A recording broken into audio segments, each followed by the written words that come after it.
Hello दोस्तों, कहानी की शुरुआत होती है और सैम अपना चश्मा ढूंढती हुई कहती है कि इस शहर में 18 मिलियन लोग रहते हैं और इसे मेरा ही पड़ोसी बनना था। ये बात अलग है कि ये मेरी ख्वाहिश थी, लेकिन आज सुबह अपलोड हुए वीडियो ने सब कुछ बदल के रख दिया। मार्शल कहता है कि आपका चश्मा मैंने देख लिया है, मैं आपको दे, लेकिन तभी वहाँ पर बीच में कुत्ता आ जाता है। सैम कहती है बाउजर, लेकिन तभी वो उसे उठा लेता है और कहता है कि कितना प्यारा है बाउजर, तुम अपनी शहजादी की रक्षा कर रहे हो, वाह कितने प्यारे सिपाही हो तुम, लेकिन मुझसे मत घबराओ, मैं तो तुम्हारा पड़ोसी हूँ। तभी सैम को चश्मा मिल जाता है और वो उससे ब्राउजर को छीन लेती है और कहती है कि इससे दूर रहो, इससे दूसरों से नफरत है। जिस पर वो कहता है कि मैं तो तुम्हारा पड़ोसी हूँ, जिस पर वो कहती है कि तुम अभी पड़ोसी हुए हो, जिस पर वो कहता है कि ठीक है मैं तुम्हें अपना नाम बताता हूँ, मेरा नाम है। तभी वो कहती है तुम एक यूट्यूबर हो जिसकी चैनल पे 3 मिलियन सब्सक्राइबर है, हर महीने तुम्हारे सब्सक्राइबर में 1,25,000 के करीब बढ़ोतरी होती है। ज्यादातर तुम हॉरर और सर्वाइवर गेम के रिव्यू करते हो, लेकिन कभी कभी इंडिस गेम के रिव्यू भी कर लेते हो। मार्शल कहता है कि कहीं तुमने मेरा विकिपीडिया पेज तो नहीं बनाया ना। तभी वो कहती है कि मेरा नाम है सैम योंग, एक गेम डेवलपर।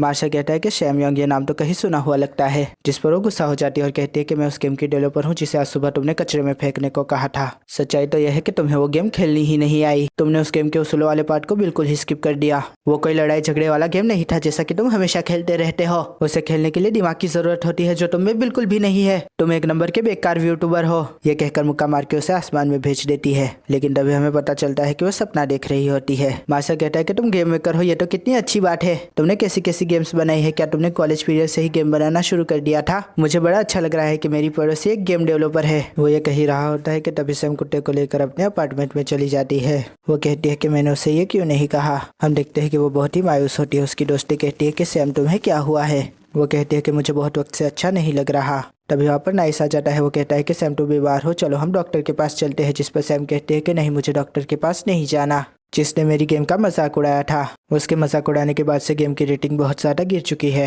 लेकिन उसकी ये भाषा उसकी दोस्तों को समझ नहीं आ रही होती। वो कहते हैं कि कोई हमारे लिए ट्रांसलेट करेगा क्या? तभी वहाँ पर उसके पीले बालों वाला दोस्त आकर सबको सब कुछ समझा देता है। वो कहता है कि सैम की रेटिंग बहुत ज़्यादा गिर चुकी है, इस वजह से उसका अकाउंट सस्पेंड कर दिया गया है। लिंक कहता है कि हमें इंजीनियर के अकाउंट पे बात करनी चाहिए। सैम कहते हैं कि मैंने ईमेल भेजी है, लेकिन अभी भी कोई रिस्पांस नहीं आया है। और इससे भी बदतर एक चीज़ हुई है, जिस पर वो पूछते हैं कि इससे भी बदतर।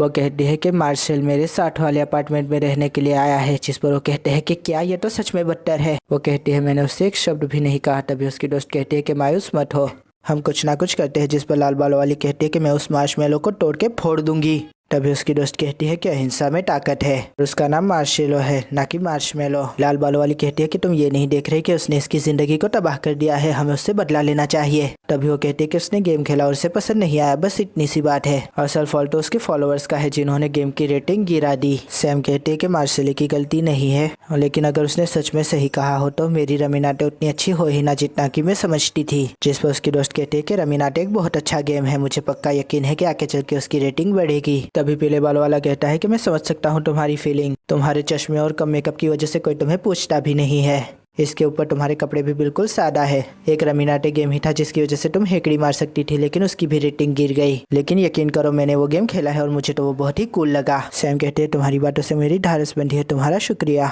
उसके दोस्त कहते हैं कि कभी मत भूलना हम सब तुम्हारे फैन है। चार्ली सैम से कहता है कि गुड मॉर्निंग, जिस पर वो कहते हैं कि मुझे माफ कीजिएगा, मेरी वजह से आपको डांट पड़ी। जिसके ऊपर वो कहता है कि मुझे लगता है कि सीईओ की गलती थी, उन्होंने सिचुएशन को गलत तरीके से देखा। वैसे आपका स्वेटर अब धुल चुका है, वो मेरे कैबिन में है। जिस पर वो कहते हैं कि आपको ये सब करने की कोई ज़रूरत नहीं है। तभी वो वहाँ पर एक स्टाफ मेंबर को देखते हैं और चार्ली से कहते हैं कि मुझे माफ़ कीजिएगा लेकिन मुझे एक काम है। वो कहते हैं यू मेट, जिस पर वो कहता है कि सैम कोई काम था क्या?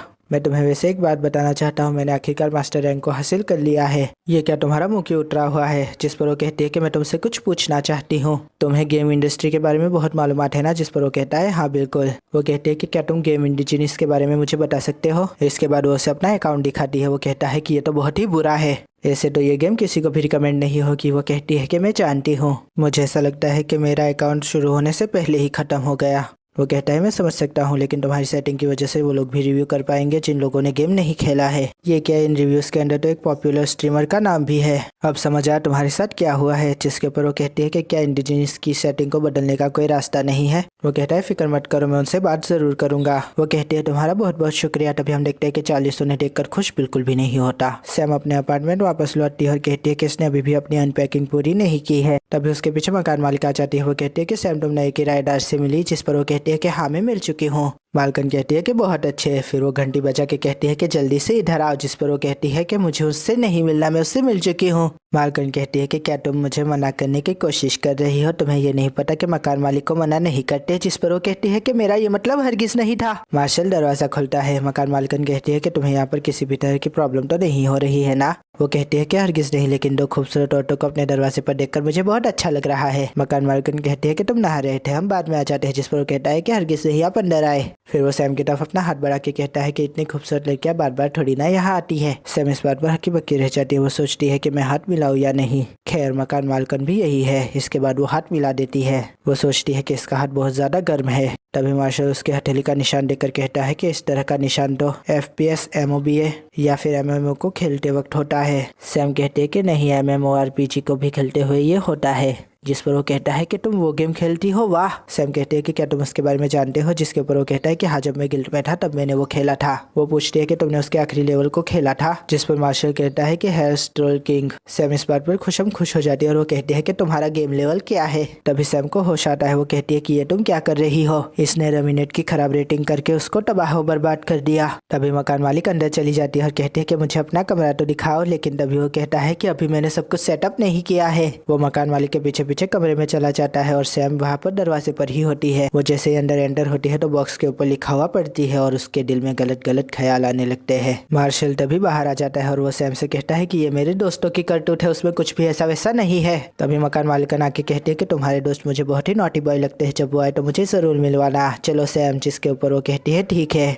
मार्शल सैम को रोक के कहता है कि असल में मैं चाइनीज फूड ऑर्डर करना चाहता था। तुम अगर किसी तरह की रिकमेंडेशन दोगी तो मुझे अच्छा लगेगा। जिस पर सैम उसे घूरने लगती है। वो कहती है लोटस प्लेस से मंगवाना, उनकी सर्विसेज बहुत सस्ती, अच्छी और टेस्ट होती है। वो कहता है तुम्हारा बहुत बहुत शुक्रिया। फिर वो गेम खेलने लगती है और कहती है कि ये ठीक नहीं है, मेरे पास तो लाइसेंस भी नहीं है और ये बिल्कुल भी ओरिजिनल नहीं लग रहा। मैं एक टैलेंटेड आर्टिस्ट हूँ तो मुझे इसके ऊपर काम करना ही होगा। इसके आर्ट को और भी ज्यादा निखारना पड़ेगा। फिर वो कॉफी उठाकर पीने लगती है। बात सिर्फ इतनी सी नहीं है, मुझे इंडिजिनियस पे अपने गेम पर और काम करना पड़ेगा। काश वो अपने रिव्यू सिस्टम को सुधार ले तो मेरा गेम कम से कम ऊपर तो आए थोड़ा। वो ये सोच ही रही होती है कि तभी मार्शल की आवाज आती है चिल्लाने की और उसका कॉफी का मग कीबोर्ड पे गिर जाता है। सैम को इस बात पर गुस्सा आ जाता है और वो निकल के उसके दरवाजे के सामने खड़ी हो जाती है। वो कहते हैं बहुत हुआ अल्टीमेट दरवाजा खटखटाने की तकनीक, लेकिन वो रुक जाती है। वो कहते हैं कि मैं ये क्या कर रही हूँ, मुझे अपना आपा नहीं खोना चाहिए, मेरी सांस फूल रही है, इस हालत में मैं उसका सामना नहीं कर सकती। और फिर वो खुद को इनहेल करने लगती है। इसके बाद हम देखते हैं कि वो मार्शल के दरवाजे पर एक नोट छोड़ देती है जिसमें लिखा हुआ होता है कि इतना शोर मत करो, प्लीज चुप हो जाओ। सैम कहती है कि फिलहाल मैं इतना ही कर सकती हूँ, अब मुझे जाना चाहिए। दूसरे दिन की सुबह होती है और सैम देखते हैं कि उसके कुत्ते ने कोई चिट्ठी फाड़ दी होती है। वो उसे टेप से चिपकाती है और उस पर लिखा हुआ होता है कि समझने के लिए शुक्रिया, साउंड प्रूफिंग कल तक आ जाएगी। सैम कहती है तो ये उसने भेजा है और उसके बाद वो चौंक जाती है और कहती है कि उसे पता चल गया कि चिट्ठी मैंने छोड़ी थी। सैम बाउसर को गार्डन में घुमाने के लिए लेकर आती है, लेकिन वहाँ पर पहले से ही मार्शल चड्डी में भाग रहा होता है। वो उसे देख लेती है और छुप जाती है, लेकिन छुप के भी नहीं छुपती। वो सोचती है कि वो मुझे देखे बगैर ही यहाँ से चला जाए, लेकिन तभी वो सामने आ जाता है और कहता है कैसी हो सैम। वो कहती है कि ये कितना चमक रहा है। तभी मार्शल कहता है कि मैं हर रोज जॉगिंग करता हूँ, क्या तुम भी जॉगिंग करती हो? सैम कहती है कि मैं बस अपने बाउसर को घुमाने के लिए लेकर आई थी क्योंकि आज अच्छा दिन निकला हुआ है। वो सोचती है कि मैं इतना ज्यादा काँप क्यों रही हूँ, मैं हर रोज अपने दोस्त की कॉफी शॉप पर जाती हूँ, वो कॉफी को पीस कर एकदम ताज़ा बनाती है, इसलिए वो बहुत अच्छी होती है, कभी वहाँ पर जाना। वैसे तुम कॉफी पीते हो क्या? जिस पर वो कहता है कि हाँ मैं पीता हूँ, तुम्हारा कहने के लिए शुक्रिया। फिर वो बाउसर से कहता है कि कैसे हो ब्लैक एंड व्हाइट सिपाही। तभी कुत्ता उसको देखकर गुर्राने लगता है। सैम मन में कहती है कि बहुत अच्छे बाउसर। तभी दो बच्चियां दूर से कहती है कि वो मार्शल लॉ है। वो मार्शल से कहती है कि हम तुम्हारी बहुत बड़ी फैंस है। जिस पर वो कहता है कि तुमसे मिलकर खुशी हुई। वो जोर जोर से उछल कूद करने लगती है। तभी सैम कहती है कि ये कितनी प्यारी है। तभी वो सैम के सामने मुंह बना देती है और कहती है कि तुम कौन, इसकी गर्लफ्रेंड हो क्या? मार्शल कहता है कि नहीं नहीं, ये तो मेरी पड़ोसन है प्यारी सी। वो दोनों मार्शल से झप्पी लेने के बारे में कहते हैं। तभी मार्शल कहता है कि मैं ऊपर से नीचे तक पसीने में लथपथ हूँ। वो दोनों कहते हैं कि यही तो मौका है जानने का कि हमारा हीरो कैसे स्मेल करता है। मार्शल कहता है वैसे देखा जाए तो, लेकिन तभी वो दोनों उसको चिपक जाती है। वो दोनों ही कहती है कि मैं ये कपड़े नहीं धोने वाली। सैम कहते हैं कि ये कितने अच्छे से बात कर रहा है, क्या ये अपने हर फैन को ऐसे ही ट्रीट करता है? खैर, लेकिन कभी कभी लोग जैसे दिखते हैं वैसे होते नहीं। हम देखते हैं कि वो बेचारी फिर से मायूस होती है। उसकी दोस्त कहती है कि मैं उसके गुर्दे तोड़ दूंगी। उसकी दूसरी दोस्त कहती है कि हिंसा पाप है। लाल बाल वाली कहती है लेकिन हमारी दोस्त को देखो तो सही, उसकी क्या हालत हो गई है। सैम कहते हैं कि कुछ भी करने की जरूरत नहीं है, असल गलती मेरी ही है, मैंने उसे अभी भी सच्चाई नहीं बताई क्योंकि मैं कायर हूँ। तभी लाल बाल वाली कहती है तो मैं उससे बात करती हूँ, मैं उस मार्शमेलो की अच्छी खबर लूंगी। तभी सैम कहती है कि रुको एंजेलिना, मैं ही करूंगी, मैं ये करके ही रहूंगी। हमें सैम मार्शल के अपार्टमेंट के बाहर नजर आती है। वो कहती है कि मैं सारी जिंदगी ऐसा नहीं कर सकती, मुझे उसे बताना ही होगा कि मैं ही हूँ वो जिसने रमीनाटे गेम बनाया था। मैं उसे कहूंगी कि उसने गेम गलत तरीके से खेला। मेरा पहला मिशन है मार्शल लॉ को हराना। इसके बाद वो घंटी बजा देती है और दरवाजा स्लो मोशन में खुलता है, लेकिन तभी वो हैरान हो जाती है क्योंकि सामने एक गुलाबी बाल वाली ब्यूटी होती है। वो कहती है कि तुम्हें कुछ काम है क्या। सैम की तो उसे देखकर सिट्टी बिट्टी ही गुम हो जाती है और यहाँ पर यह एपिसोड खत्म हो जाता है। आशा करता हूँ दोस्तों आपको ये रिव्यू पसंद आएगा। अगर पसंद आया तो लाइक कीजिए, शेयर कीजिए, सब्सक्राइब कीजिए, ज्यादा पसंद आया तो कमेंट भी कीजिए। दोस्तों थैंक यू, खुदा हाफिज़, अपना ध्यान रखेगा, फिर मिलेंगे, थैंक यू।